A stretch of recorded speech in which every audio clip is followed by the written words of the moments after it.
Hey, what's up? My name is Dr. Jeff Blum, speaker, singer-songwriter, magician, mentalist, author of The Deep Shift, and creator of the Deep Shift Experience. What you're about to see is a segment from my signature program, The Deep Shift Experience. It's a one-of-a-kind program combining insight, entertainment, and transformation. It's all about breaking free, taking it to the next level, and becoming the best version of yourself. So I have one question for you. Are you ready for the Deep Shift Experience? Awesome. Hey, what's up? My name is Dr. Jeff Blum, author of The Deep Shift and creator of the Deep Shift Experience. Welcome. Today we're going to continue our talk about the Deep Shift, and today what we're going to focus on is the Deep Shift technique. And what is the Deep Shift technique? Well, like I've said several times, I've studied a lot of the great self-improvement authors. I'm probably consider myself like a self-improvement junkie. And so when I read a particular book, I like what I hear, but when it comes to the technique, I've never found a technique that worked 100% for me. So what I've done is I've taken a little bit of, let's say, Anthony Robbins, and I've taken a little bit of Deepak Chopra, and I take a little bit of Eckhart Tolle, I take a little bit of Maxwell Maltz, a little bit of Jose Silva, a little bit of Hale Dwoskin, Sedona Method, a little tiny bit, of each and every one of these people, Dr. Joe Dispenza, Esther Hicks, and I create my own version of a technique, and that's what the Deep Shift technique is. And what is different about the Deep Shift technique, I feel, is that, and what sets it apart, is that it's the only one that I know of that uses the subconscious mind. Most of these techniques, they focus on trying to have the conscious mind overpower the subconscious mind, and that cannot happen.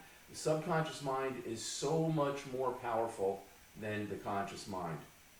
And by that I mean that the subconscious mind stores everything. All of those emotional attachments, the emotional attachments that we talked about, attached to the beliefs.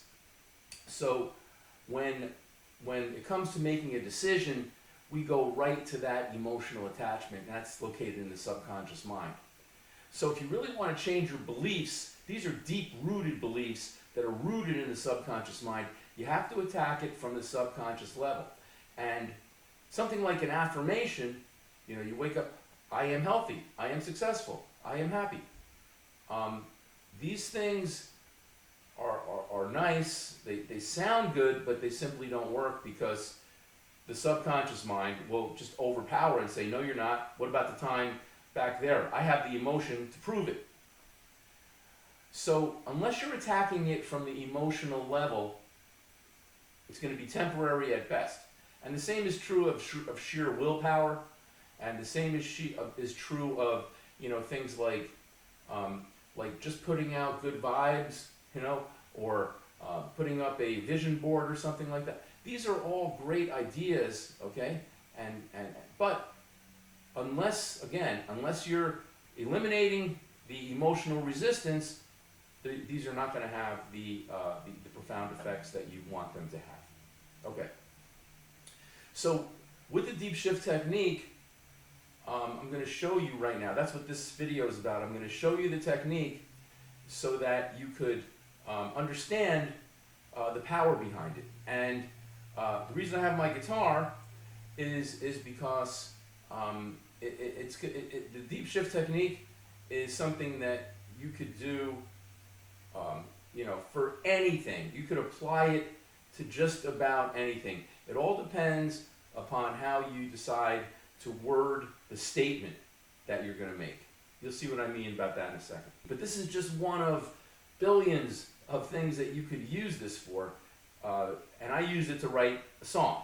So I'm going to show you exactly the steps that I went to. Now you'll see, when you see the Deep Shift, okay, for example over here, you can see that it's an acronym. So what does the S stand for? Okay, the S stands for sense it. sense it. And what is it? It's the emotional resistance. And this was a breakthrough for me. When I realized that, you know, you could actually feel the emotional resistance and bring it into, you know, a physical sense, that was a game changer for me. That was a deep shift for me right then and there. And I realized that I feel most of my, let's call it stress, or you can call it tension, or you can call it, you know, emotional resistance. I feel it in my solar plexus, which is right here. Most of you will probably feel the same way, although you could feel it anywhere. You could feel it in your throat, in your, you know, in your chest, in your stomach, or something lower, high. You're probably gonna feel it somewhere. And the way that I learned this was I was listening to somebody talk about what they were calling the wisdom of the body. And I don't remember which of the techniques I was exploring back then, but most of these techniques do acknowledge something called the wisdom of the body. And what that is the part of your body that is the mind-body connection. And I believe that once this mind-body connection is defined, which it's not right now, nobody can really define it at all. We can describe it, but we can't really define it. We don't even know where the mind is. So, so if you can't pinpoint the mind, you can't define the mind, then you're only at the beginning stages of really understanding the mind. But there is this body-mind connection that exists, and it's called, like I said, the wisdom of the body, the wisdom of the mind, and you need to use that. And you say, well, I don't use, no, you use it all the time. It's something that you might use to imagine something. Like if I ask you to imagine a balloon, you know, you can do that. If I ask you to remember something, it's used for memory. And you might say, well, memory is, you know, nothing big. No, memory is something that is an amazing thing that you take for granted until you lose it. You know, so yeah, memory is an example of that. And something like the placebo effect, which happens, no one can deny it, no one can really explain it, but it's a mind-body, phenomenon that takes place. And there is the ability in your body to ask your body to use its wisdom of the mind, that part of you, okay? Remember that I said that. There's a part of you that exists that you could use to ask yourself to bring up these emotional memories attached to your beliefs. Well, when I first learned of this, when I first realized that I can do this, that was another earth-shaking moment for me.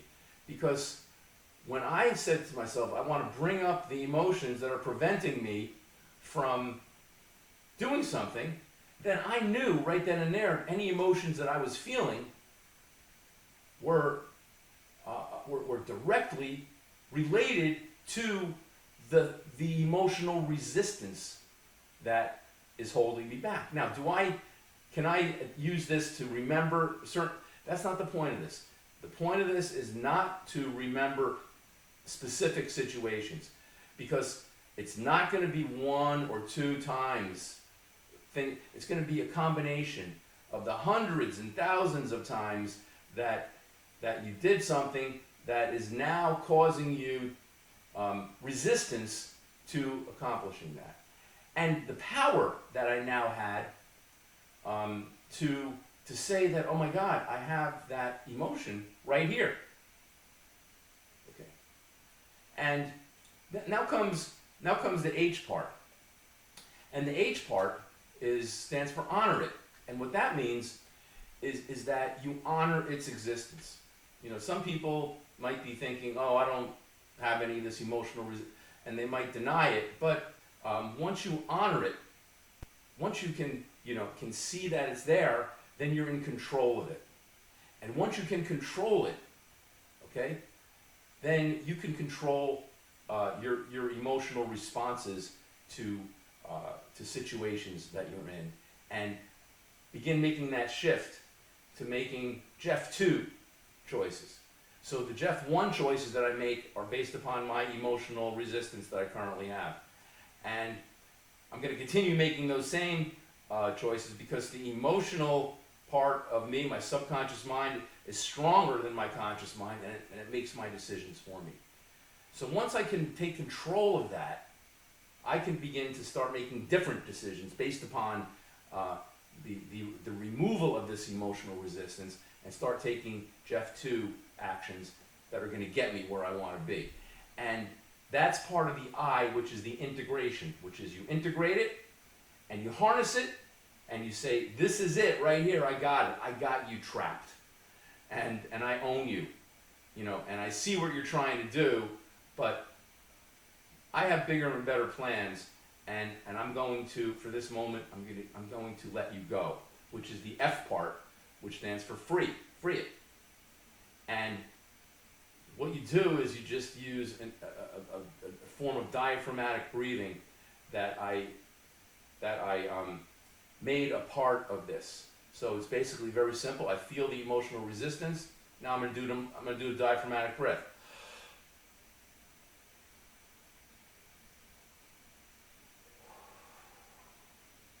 Now I'm going to free it, and with that, I visualize that emotional resistance leaving my body. But here comes the most important part. It's the T, the transformation part.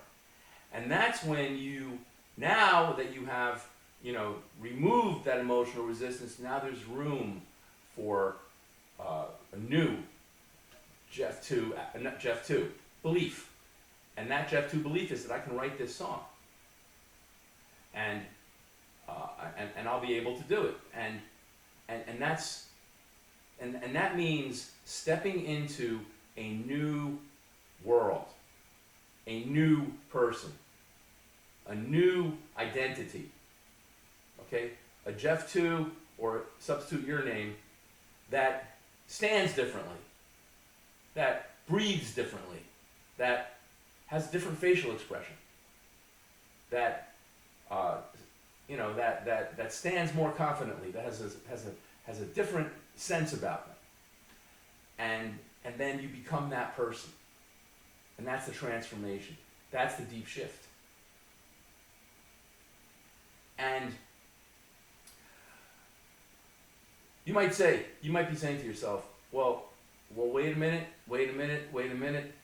How do I know how to be that person? How do I know how to do that? And that would be a fair question to ask.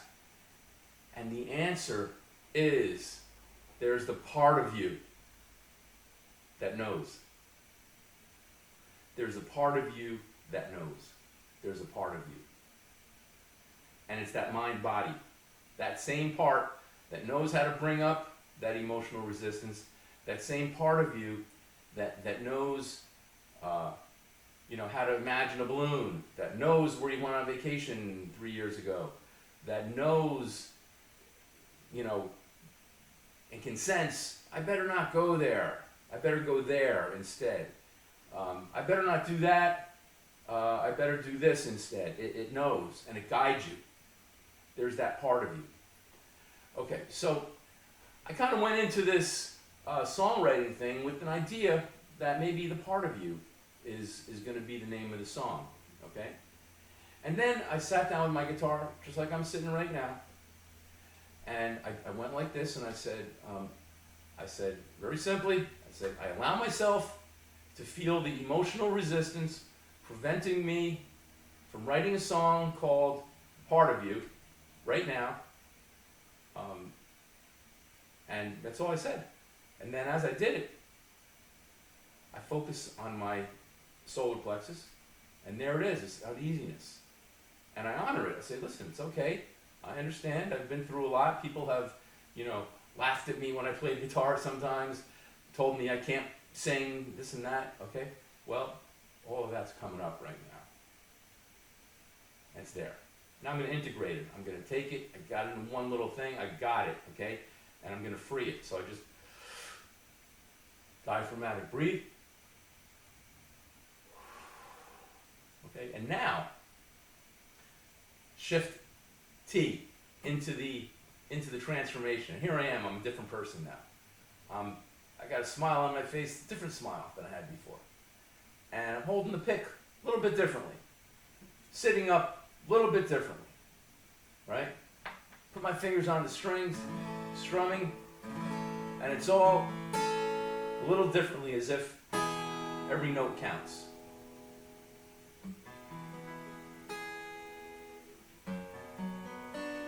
And then I just let myself go. And I let that part of me that knows how to write the song free. Do it.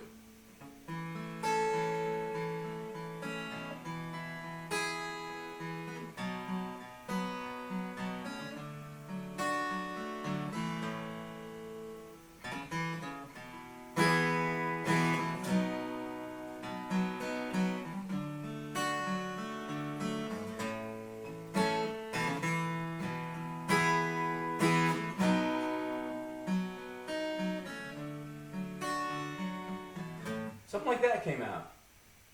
Okay, all right, that sounds good, all right. And then I started asking myself, this is a technique that I use for songwriting, I asked myself, okay, so let's go with the song that you have in mind. Do you have any words in mind? I said, yeah, okay, the part of you. There's a part of you. So then I said, okay, how is that going to go? And I went like, there's a part of you. There's a part of you. Something about that I didn't like.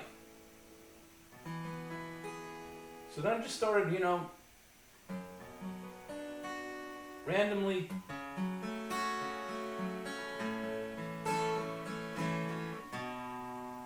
and then I heard that, and I'm like, that sounds good.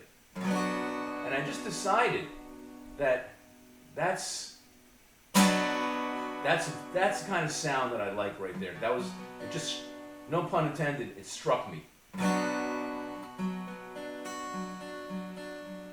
There's a part of you. Yeah. There's a part of you. I went to E minor. There's a part of you. Part of you. That's it. Part of you.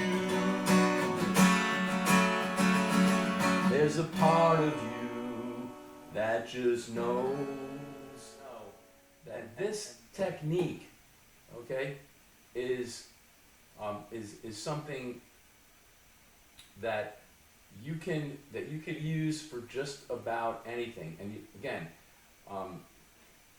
let's say, for example, you wanted to be more confident. I allow myself to feel and harness the emotional resistance present inside of me, preventing me from being confident. And then I'm like, oh my God, there it is. Got it? Free it. How would Jeff too? And fill in the blank. And you can fill in the blank with anything, as long as it's stated in the positive. And then you come out of it, a different person. And that's the deep shift technique. Thanks for watching.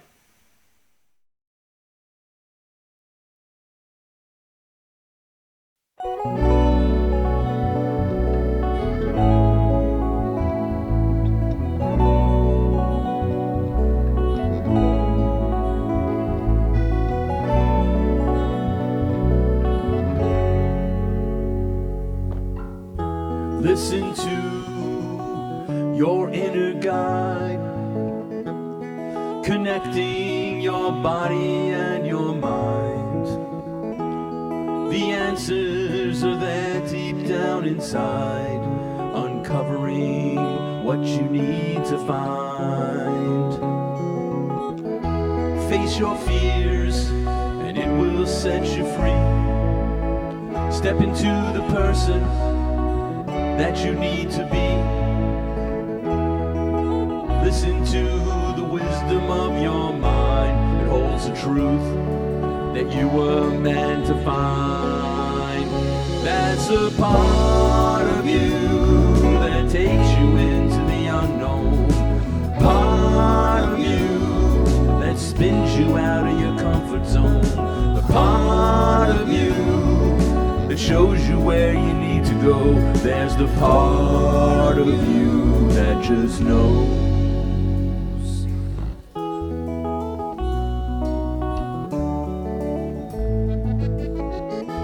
There's a voice that speaks without a sound. So if you're interested in bringing the Deep Shift experience to your organization, simply click the link below and visit my website, book a Zoom discovery call with me, and we can have a conversation about your audience, about your event, and we can talk about how we can transform that event from just an ordinary gathering into a spectacular, unforgettable event that people will be talking about for years to come. Thank you.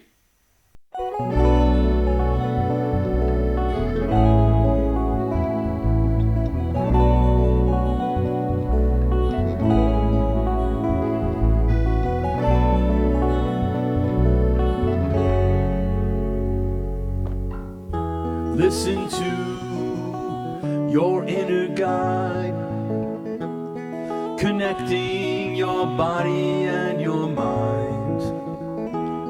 The answers are there deep down inside, uncovering what you need to find. Face your fears and it will set you free. Step into the person that you need to be. Listen to the wisdom of your mind. It holds the truth that you were meant to find. That's a part of you that takes you into the unknown. Part of you that spins you out of your comfort zone. The part of you that shows you where you need to go. There's the part of you that just knows.